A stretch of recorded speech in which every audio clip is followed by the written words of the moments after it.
Hi guys, I'm Rajkumar. I'm freelancer. Today பார்க்க போகிற videos வந்து என்ன அப்படின்னா, கூகுள் ஆட்சன்ஸ்லேருந்து நம்மளால் மணி மேக் பண்ண முடியுமா, பண்ண முடியாதா? ஓகேங்களா? ஸோ பிகினராக இருந்து ஃபஸ்ட் டைம் கூகுள் ஆட்சன்ஸில் நீங்கள் மணி மேக் பண்ணணும்னு நினச்சி பிளாகிங்குள்ளே என்ட்ரி ஆகுறீங்க அப்படின்னா 2025 ஓகேங்களா? ஸோ இது அதாவது டிசம்பர் 2024 நம்ம டில் எண்டில் இருக்கும். ஓவராலான ஒரு 9 டேஸ் இருக்குன்னா வச்சுக்கோங்களேன். தென் ஒரு பிகினராக இருந்து ஃபஸ்ட் டைம் நீங்கள் வந்து என்ட்ரி ஆக போகிறீங்க பிளாகிங்குள்ளே வந்து அதாவது நம்மளாலே மணி மேக் பண்ணணும்னு நினச்சிங்க அப்படின்னா கண்டிப்பாக எல்லாராலையும் முடியாமலாம் போகாது. அதுக்கான ஆப்பர்ச்சுனிட்டி இப்போதைக்கு கரண்ட்டாக நல்ல ஒரு பொசிஷனில் போயிட்டு தான் இருக்குது. எந்த பிரச்சனையும் இல்லை. பட் ஆனால் உள்ளே வரவங்க எல்லாருமே வந்து நான் ஷார்ட் அண்ட் டைமில் வந்து மணி மேக் பண்ணணும்னு நினச்சி வரீங்க. அது கண்டிப்பாக உங்களுக்கு வந்து செட் ஆகாது நண்பா. ஓப்பனாக நான் சொல்கிறேன். வந்தீங்க அப்படின்னா 1 இயர் நீங்கள் லேர்ன் பண்ணுறதுக்கு டைம் கொடுக்கணும். சரியா? ஸோ 1 இயர் நீ என்ன கற்றுக்குறியோ அதுக்கப்புறம் தான் உனக்கு வந்து ஆன்லைன்றது மணியே மேக் பண்ண முடியும். அதுக்கு இடையில 6 மந்த்தில் 3 மந்த்தில் அதுபோல் ஒரு ஒரு டார்கெட் வச்சு உள்ளே என்ட்ரி ஆகுறீங்கன்னா அது பாசிபிள் கிடையாது. புரியுதுங்களா? இது ஏன் நான் இந்த இடத்துல நான் ஸ்டார்டிங்கே சொல்கிறேன் அப்படின்னா, நீங்கள் வெப்சைட்டுக்குள்ளே வரீங்க அப்படின்னாலே கம்பல்சரி அதாவது ஒரு பிகினராக இருக்கீங்க என்னன்னா நீங்கள் பிளாகர் அக்கௌண்ட் க்ரியேட் பண்ணி அதில் வந்து நீங்கள் ட்ரை பண்ணி பார்க்கலாம். ஆனால் நிறைய பேர் வந்து ரிப்போர்ட்ஸ்லாம் பார்த்துட்டு என்ன பண்ணுறீங்க அப்படின்னா, டேரெக்டாக கூகுள் ஆட்சன்ஸ் மானிட்டேஷன் ஆன அக்கௌண்ட்டே நீங்கள் வாங்குறீங்க. சரிங்களா? ஸோ ஆல்ரெடி ஒர்க் பண்ண எக்ஸ்பீரியன்ஸ் இருந்தால் பிரச்சனை கிடையாது. ஒரு பிகினர் ஃபஸ்ட் டைமே உடனே அமௌண்ட்டு பே பண்ணி அக்கௌண்ட் வாங்குறீங்க அப்படின்னா அது வேஸ்ட் ஆஃப் காஸ்ட். ஓகேவா? அது இல்லாமல் ஒரு ஆர்டிகல்ஸ் எப்படி போடணும், ஒரு கீவேர்ட் ரிசர்ச்னா என்ன, அதாவது ஒரு பேசிக்னா என்னன்னே தெரியாமல் உள்ளே வர்றது ரொம்ப தப்பு. சரிங்களா? ஸோ நீங்கள் அதாவது ஃபர்ஸ்ட் ஆஃப் ஆல் வேர்ட் ப்ரெஸ்னால் என்ன, அது எப்படி நம்ம வந்து யூஸ் பண்ணுறது, ஒரு பேஜஸ் எப்படி போடுறது, அதாவது ஸ்டெப் பை ஸ்டெப்பாக தான் நம்ம வந்து லேர்ன் பண்ண முடியும். ஓகேங்களா? ஏன்னா அதை பற்றி நான் பேசணும்னா வச்சுக்கோங்களேன், அது ரொம்ப பெரிய டாப்பிக்கே போகும். அதனால் first of all learning is very must. 1 year நீங்கள் லேர்ன் பண்ணுறதுல டைம் கொடுங்க. 1 இயருக்கு அப்புறம் ஆட்டோமேட்டிக்காக உங்களுக்கு ஆன்லைன்லேருந்து மணி வரும். சரியா? ஸோ கூகுள் ஆட்சன்ஸ்லேருந்து எல்லாராலையும் மணி மேக் பண்ண முடியும். இதுக்கு நான் கேரண்டி. சரி, நம்ம டேரெக்டாக நம்மளோட டாப்பிக்குள்ளே போயிடலாம். ஃபர்ஸ்ட் ஆஃப் ஆல் நான் உங்களுக்கு வந்து பேஜ் ரீஃப்ரெஷ் பண்ணி காமிச்சிடுறேன். ஏன்னா நான் கொடுக்கக்கூடிய ரிப்போர்ட்ஸு நிறைய பேர் வந்து ஒரிஜினலாக ஃபேக்கான்னு சொல்லி கேட்பீங்க இல்லையா? ஸோ நல்லா பார்த்துக்குங்க. பேஜ் நான் ரீஃப்ரெஷ் பண்ணி வச்சுருக்கேன். சரிங்களா?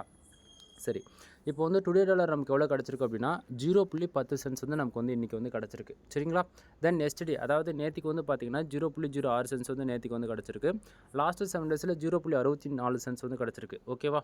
திஸ் மந்தில் ஓவராலாக $1.82 சென்ட்ஸ் வந்து நமக்கு இன்றைக்கி வந்து கிடச்சிருக்கு. லாஸ்ட்டு அண்டு பேலன்ஸில் வந்து பார்த்திங்க அப்படின்னா இது வந்து 0 இருக்குது. ஓகேங்களா? தென் உங்களுக்கே தெரியும், அதாவது டே 1ல் ஆரம்பித்து டிசம்பர் டே 1ல் ஆரம்பித்து அதாவது ஸ்க்ராட்சிலேருந்து 1 சென்டில் ஆரம்பித்து ஃபார் மந்த்துக்கு $1000 மேலே ஏர்ன் பண்ணணுன்றதான் இந்த எக்ஸ்பெரிமெண்ட்டுடைய ப்ராஜெக்ட்டும் கூட. ஓகேங்களா? ஸோ 1ஆம் தேதியிலேருந்து ஃபாலோ பண்ணுறவங்களுக்கு தெரியும். இன்றைக்கி டேட்டு 21. சரிங்களா? ஸோ மந்த்து மொத்தம் நம்ம ஏர்ன் பண்ணது எவ்வளோனா $1.82. புரியுதுங்களா? ஸோ நீங்கள் மற்றவங்க ரிப்போர்ட்டு வந்து பார்த்துட்டும் என்னோடய ரிப்போர்ட் வந்து பார்த்துட்டு கன்ஃபியூஷன் ஆகிடவே கூடாது. நமக்கு என்ன வருதோ அதுதான் உங்களுக்கு வந்து நான் ரிப்போர்ட்டாக வந்து கொடுப்பேன். சரிங்களா? ஸோ உங்களுக்கு பார்க்கும்போது ஓரளவுக்கு ஐடியா இருக்குன்னு நினைக்கிறேன். திஸ் மந்தில் ஓவராலாக அதாவது 1.82 சென்ட்ஸ் வந்து நமக்கு வந்து இன்றைக்கி வந்து கிடச்சிருக்கு இல்லையா? ஸோ அது வந்ததுக்கான மெயின் ரீசன் என்ன அப்படின்றத கொஞ்சம் நம்ம டீட்டெயில்டாக பார்த்துடலாம். அதுக்கு முன்னாடி இந்த ஏர்னிங் செக்ஷன்ஸ் இருக்குது இல்லையா? அங்கே பார்த்தீங்கன்னா டுடேவில் வந்து 0.10 சென்ட்ஸ் வந்திருக்கு இல்லையா? இது வந்ததுக்கான மெயின் ரீசன் என்ன அப்படின்னா கூகுள் ஆட்சன்ஸ் பொறுத்த வரைக்கும் இது வந்து இந்த இடத்துல நான் முக்கியமாக சொல்லி வைக்கணும். கூகுள் ஆட்சன்ஸ் பொறுத்த வரைக்கும் நமக்கு பேஜ் வியூஸ் அண்ட் விசிட்டருக்கு வந்து ரெவன்யூ வந்து ஜென்ரேட் ஆகாது. அதே போல் இம்ப்ரெஷன் வந்து பார்த்திங்கன்னா உங்கள் ஓவராலாக வந்து ஒரு 1600 மேலே இருக்குது இல்லையா இம்ப்ரெஷன், அதுக்கும் வந்து நமக்கு வந்து ரெவன்யூன்றது ஜென்ரேட் ஆகாது. சரியா? ஸோ ஃபர்ஸ்ட் ஆஃப் ஆல் இந்த பேஜ் வியூஸ் 691 இருக்குது. ஓகேங்களா? நல்லா புரிஞ்சுக்கணும். நிறைய பேர் வந்து இசிபிஎம் அதாவது 1000 இம்ப்ரெஷன் வந்துட்டாலே ஓவராலாக $1 விதத்தில் நமக்கு வந்து கிடச்சிரும் அப்படின்னு சொல்லிட்டு இருப்பாங்க. பட் ரியாலிட்டி பாருங்கள், இங்கே 1600க்கு மேலே இருக்குது இம்ப்ரெஷன். புரியுதுங்களா?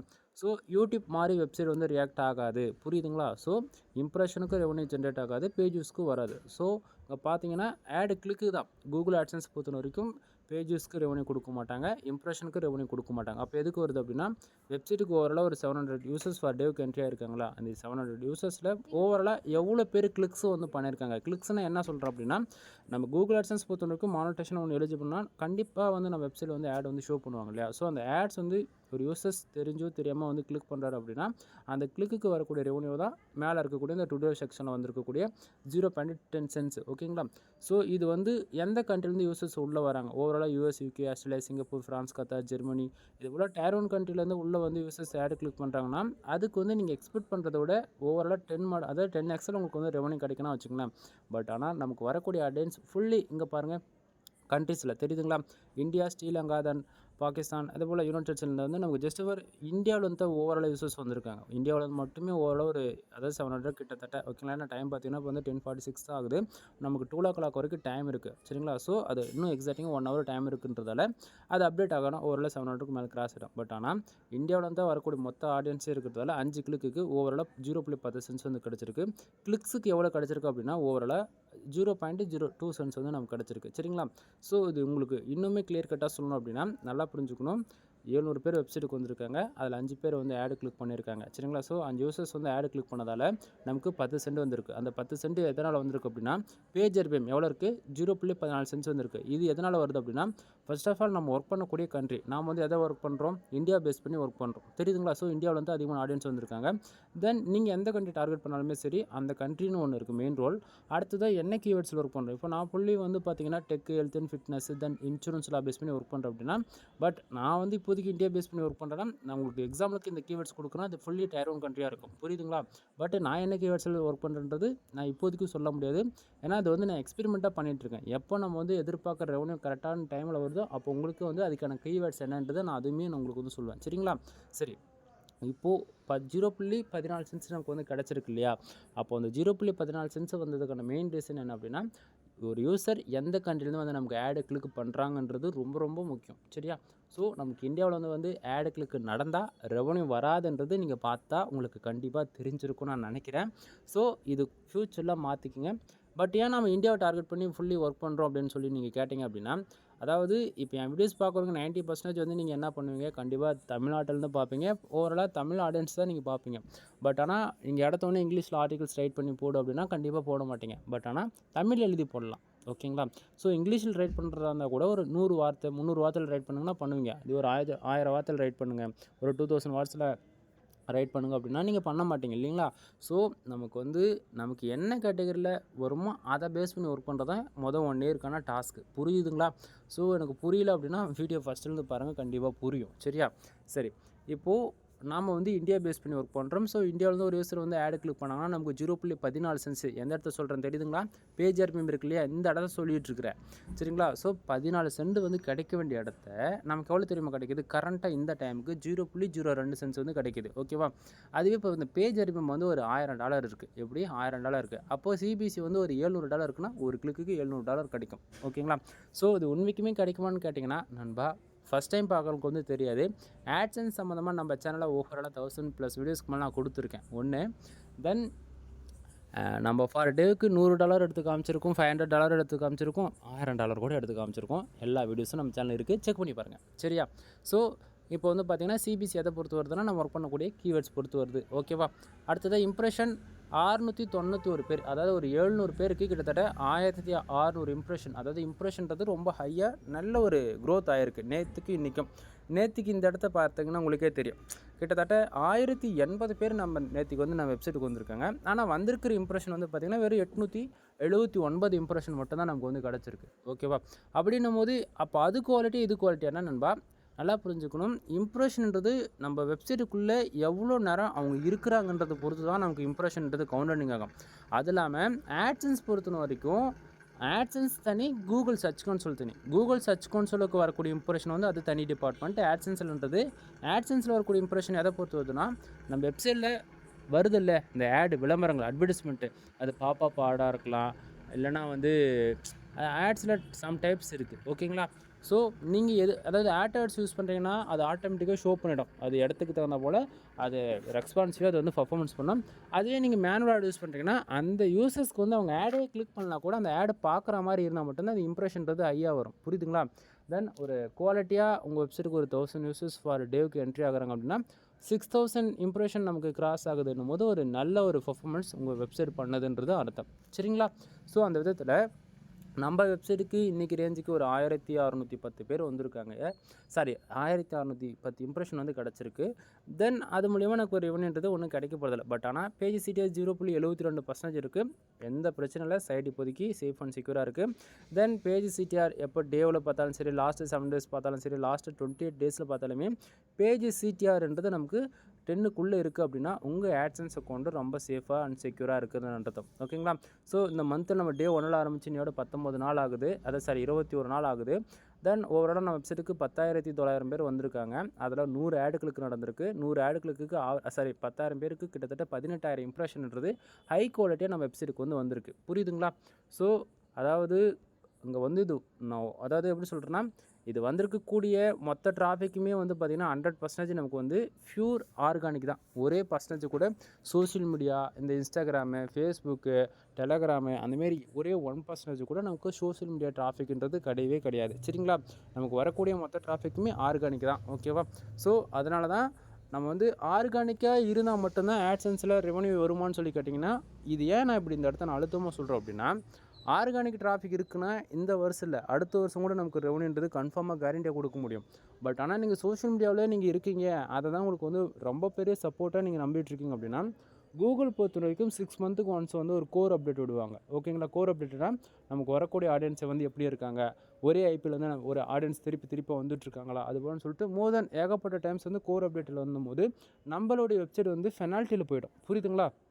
ஸோ பெனால்ட்டி போகுது அப்படின்னா நம்ம போடக்கூடிய போஸ்ட்டு வந்து நான் அதில் ஒரு டேவுக்கு ஒரு ஆர்டிக்கல் போட்டாலும் சரி, 100 ஆர்டிக்கல் போட்டாலும் சரி, மோர் தென் அது எவ்வளோ ஆர்டிகல்ஸ் நீங்கள் பப்ளிஷ் பண்ணாலுமே அது வந்து கூகுளில் வந்து இன்டெக்ஸ் ஆகாமல் போயிடும். சரிங்களா? ஸோ இது அதாவது கோர் அப்டேட் வந்தால் நம்ம சைடு வந்து பெனால்ட்டி விடக்கூடாது.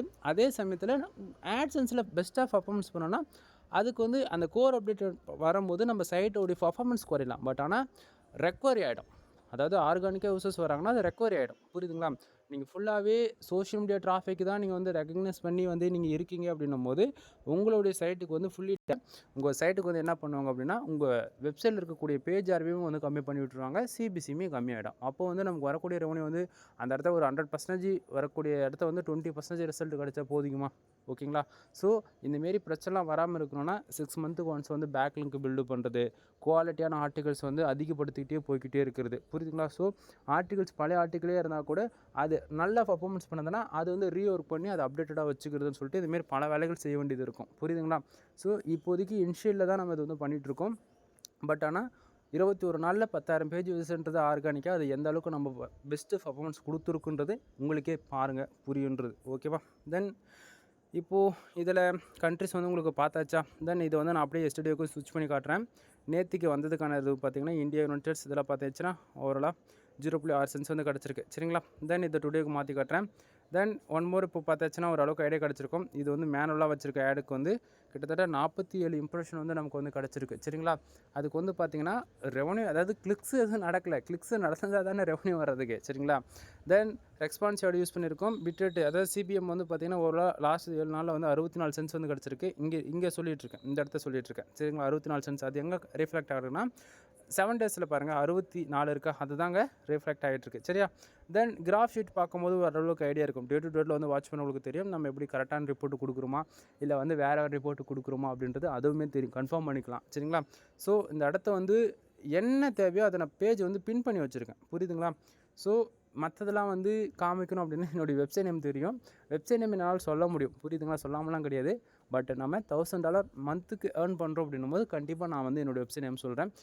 ஸ்டார்டிங்கே சொல்கிறேன் அப்படின்னா அது வந்து எப்படின்னா, என்னுடைய காம்படிட்டர்ஸ் வந்து என்ன பண்ணுறாங்க, வேணும்னேனா விபிஎன் யூஸ் பண்ணி, ப்ராக்ஸி யூஸ் பண்ணி சைட்டை வந்து மிஸ்யூஸ் பண்ணுறாங்க. ஆடை வந்து வேணும்னே கிளிக் பண்ணி சைட்டை வந்து காலி பண்ணுறாங்க. புரியுதுங்களா? அதாவது இந்த இடத்த என்னால் சொல்ல முடியாது, சொல்லி தான் ஆகணும். பட் சைட்டோடைய நேம் சொல்ல முடியாத சுச்சுவேஷனில் இருக்கேன். $1,000 ஃபார் மந்த்துக்கு உங்களுக்கு நான் எடுத்து காட்டுறேன் அப்படின்னும் போது கம்பல்சரி நீங்கள் வந்து என்னோடய வெப்சைட் வந்து நீங்கள் விசிட் பண்ணி பார்த்துக்கலாம். ஓகேங்களா? ஸோ 2 இயர்ஸ்க்கு மேலே நம்ம வந்து MrFool.com வந்து ஃபார் மந்த்துக்கு $1,500 மேலே எடுத்து காமிச்சிருக்கோம். வித் லைஃப் ரிப்போ கொடுத்துருக்கேன். ஓவராலாக நம்ம சேனல் வந்து 1,500 வீடியோஸ்க்கு மேலே AdSense சம்மந்தமாக நம்ம போட்டிருக்கோம். ஓகேங்களா? ஸோ நீங்கள் ஃபஸ்ட்டு 1 இயருக்கு பேக்கில் போனாலும் சரி, பிஃபோர் நீங்கள் 200 வீடியோஸ் பிஃபோரில் போய் செக் பண்ணி பார்த்தா கூட நம்ம எந்த அளவுக்கு குவாலிட்டியாக வீடியோஸ் வந்து ப்ரொவைட் பண்ணியிருக்கோம் அப்படின்றது உங்களுக்கு வந்து ஒரு அளவுக்கு ஐடியா கிடச்சிரும். ஓகேங்களா? ஸோ ஒன் டைம் போய் சேனல் இருக்கக்கூடிய வீடியோஸில் ரிவ்யூ பாருங்கள். தென் இதுக்கு மேலே சொல்லக்கூடியது எல்லாமே பெய்டு சர்வீஸ்க்குள்ளே வரும். ஓகேங்களா? ஸோ AdSense பற்றியான இன்ஃபர்மேஷன் உங்களுக்கு ஓவரால் நான் கொடுத்து முடிச்சிட்டேன். ஓகேவா? தென் இது வந்து டேவுக்கு $1 கூட வரல. பட் ஆனால் இது அதிகமாக ஆக உங்களுக்கு வந்து இன்னுமே அட்வான்ஸாக எப்படிலாம் நம்ம வந்து வெப்சைட்டை மெயின்டைனிங் பண்ணலான்றது அப்போது அந்த வீடியோ உங்களுக்கு வந்து நான் சொல்கிறேன். சரியா? சரி, இப்போ வந்து நம்மக்கிட்ட என்னென்ன சர்வீஸ் இருக்குது அப்படின்னா, வெப்சைட் சம்மந்தமாக A to Z எல்லா சர்வீஸும் இருக்குது. அதில் ஒரு சிலது மட்டும் சொல்கிறேன். எக்ஸாம்பிளுக்கு வந்து பார்த்தீங்கன்னா, நம்மக்கிட்ட கன்னட ரைட்டிங் சர்வீஸ் அவைலபிள் இருக்குது. சரிங்களா? ஃபார் ஆர்டிகல் 2 ஒன்று கொடுத்துட்ருக்கோம். மினிமம் வேர்ட்ஸ் வந்து 1500 வேர்ட்ஸ்லேருந்து 2000 வேர்ட்ஸ் வரைக்கும் நம்ம வந்து ப்ரொவைட் பண்ணிகிட்ருக்கோம். சரிங்களா? ஸோ நீங்கள் logging and more than website Google AdSense தாண்டி ஓகேங்களா, நீங்கள் ரெஸ்டாரண்ட் வெப்சைட் வச்சுருக்கலாம், இல்லை பிஸ்னஸ், காமர்ஸ், டிஜிட்டல் மார்க்கெட்டிங் இது போல் நீங்கள் எந்த வெப்சைட் வச்சுருந்தாலுமே அதுக்கு வந்து என்னால் கன்னட ரைட்டிங் சர்வீஸ்ன்றது நீட் அண்ட் ப்ரொஃபஷ்னலாக பியூர் வேர்ல்ட் டாட் எஸ்இஓவில் என்னால் பண்ணி தர முடியும். சரிங்களா? So Kannada writing service available இருக்குது. அடுத்ததாக வந்து பார்த்திங்கன்னா வெப்சைட் வந்து பில்டு பண்ணி கொடுத்துட்ருக்கோம். 3 விதமான பேக்கேஜ் அவைலபிள் இருக்குது. ஓகேங்களா? தென் 7000, 15,000, 25,000 ஒவ்வொரு பேக்கேஜிலும் ஒவ்வொரு பெனிஃபிட்ஸ் இருக்குது. ஃபர்தரான இன்ஃபர்மேஷன் வேணும்னா கீழே டிஸ்கிரிப்ஷனில் கான்டாக்ட் நம்பர் கொடுத்துருக்கேன், கால் பண்ணி கன்சல்ட் பண்ணிக்கோங்க. அடுத்தது வெப்சைட்டுக்கு பேக்லிங்க் சர்வீஸ் அவைலபிள் இருக்குது. வெப்சைட்டுக்கு ப்ரீமியம் தீம்ஸ் போட்டு கொடுத்துட்ருக்கோம். தென் இது போக வெப்சைட்டுக்கு A to Z எல்லா சர்வீஸ் இருக்குது. ஓகேங்களா? ஒன் டைம் கால் பண்ணி கன்சல்ட் பண்ணுங்கள். எனிவே தேங்க்யூ ஃபார் வாட்சிங். ப்ளீஸ் சப்ஸ்கிரைப் நண்பா.